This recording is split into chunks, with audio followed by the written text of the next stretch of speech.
안녕하세요. 하윤아빠 서동진 과장입니다. 오늘은 BMW 730D 리스 첫 심사에서 보증금 40%의 승인이 났지만 두 번째 심사에서는 보증금 10% 조건으로 승인 그리고 출고를 한 이야기입니다.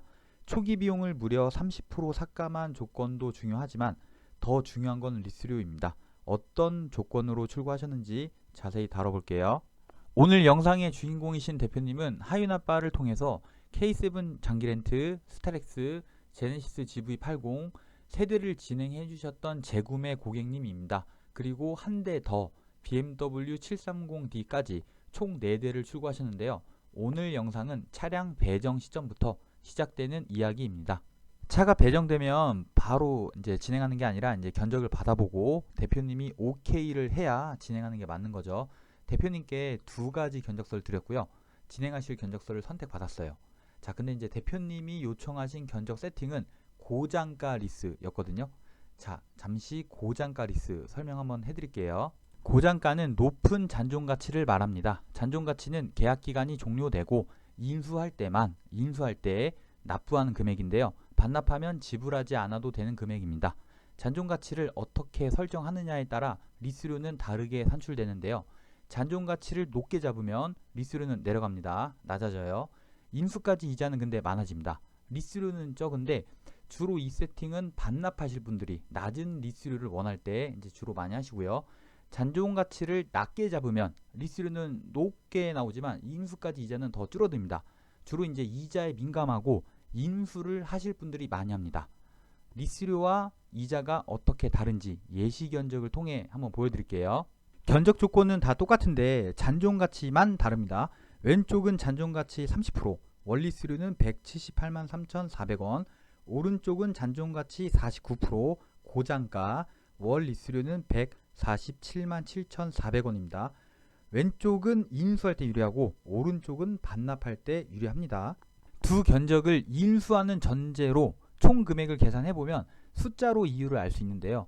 왼쪽은 총 합계가 1억 4,375만 4천원, 오른쪽은 1억 4,866만 9천원.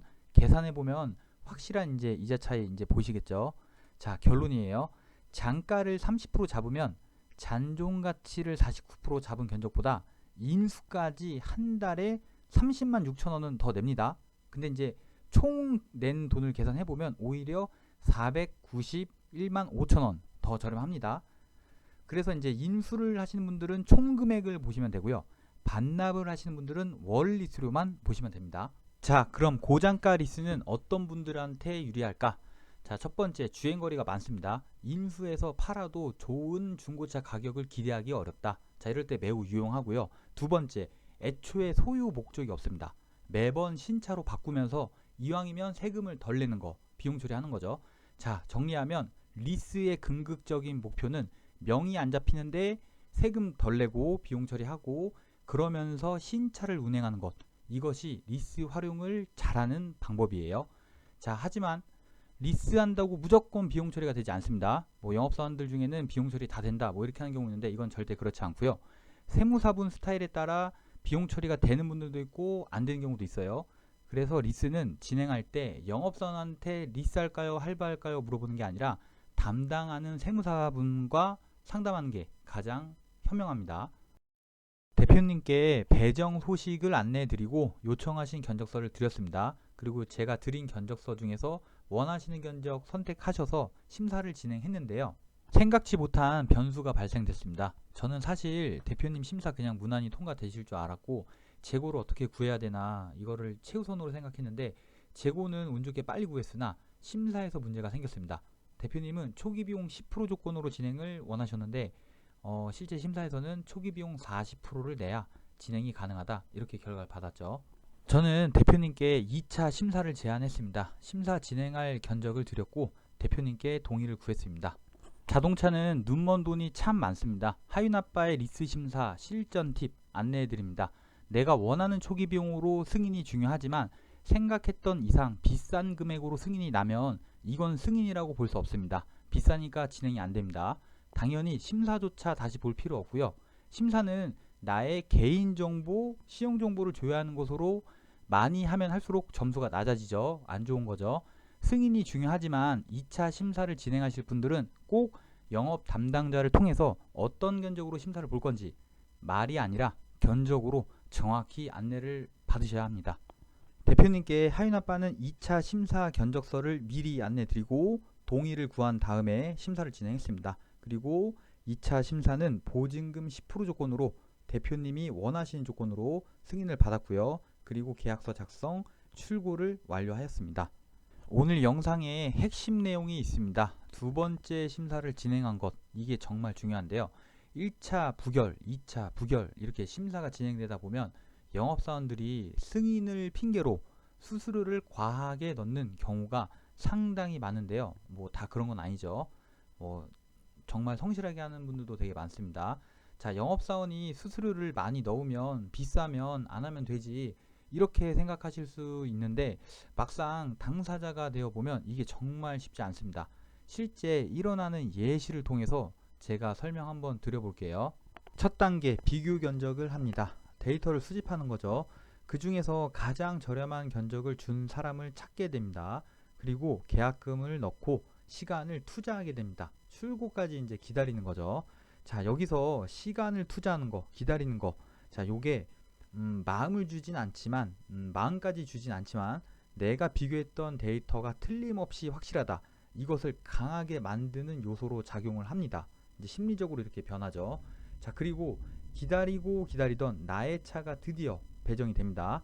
자, 근데 이제 영업사원이 견적서 안 주고 서류부터 요청하면 사실 이건 이제 좀 비싸게 나갈 확률이 상당히 높아요. 자, 그리고 어찌저찌 해서 이제 심사를 진행하게 되면 영업사원과 이제 이런저런 상담을 하게 되는데 여기서가 정말 중요합니다. 자, 영업사원은 여기서 고객의 약점을 찾아냅니다. 이분은 초기 비용이 우선인지, 이분이 이자를 우선시하는 건지, 자, 이렇게 이제 확실히 파악을 하고요. 자, 그리고 이제 예를 들어서 이제 초기 비용을 조금 안 내는 쪽을 원한다. 자, 이런 분들한테는 이렇게 이제 안내가 들어가죠. 심사 결과라고 하면서 첫 번째 견적은 저렴해 보이는데 고객이 절대 안 할 걸 알고 줘요. 자, 두 번째 견적은 본인 수익을 좀 넣고요. 이 사람이 할 확률이 높은 걸 알고 줍니다. 자, 그러면 이제 금액차가 이렇게 많이 나잖아요. 그런데도 불구하고 이렇게 비싼데 왜 진행을 할까? 결국에는 심리적인 착각 때문입니다. 많은 사람들을 내가 분명히 비교했고 가장 저렴했으니 다른 곳은 안 봐도 뻔한 거예요. 아마 더 비쌀 거다. 이렇게 스스로 이제 믿는 거예요. 그리고 내가 배정까지 오래 기다렸다. 이건 역시 한몫하는 거죠. 자, 사실을 정리하여 안내 드립니다. 이자가 높은 곳일수록 승인율이 높은 게 맞습니다. 하지만 극악무도하게 이렇게 벌어지는 차이는 없습니다. 이런 차이는 결국 영업사원 수수료를 많이 넣었냐 적게 넣었냐 이렇게 해서 벌어지는 겁니다. 영업사원이 가져가면 얼마나 가져가겠어 하시는 분들도 있지만 리스는 영업사원 수수료를 가장 많이 넣을 수 있는 상품입니다. 할부는 최대 2% 3%가 끝인데 리스는 15%까지 넣을 수 있습니다. 자, 명심하세요. 태생부터 호갱은 없습니다. 호갱은 영업사원에 의해서 만들어집니다. 오늘 영상은 여기까지입니다. 시청해 주셔서 감사합니다. 네이버 블로그 하윤아빠 방문하시면 다양한 출고 이야기를 보실 수 있습니다. 시청해 주셔서 감사합니다.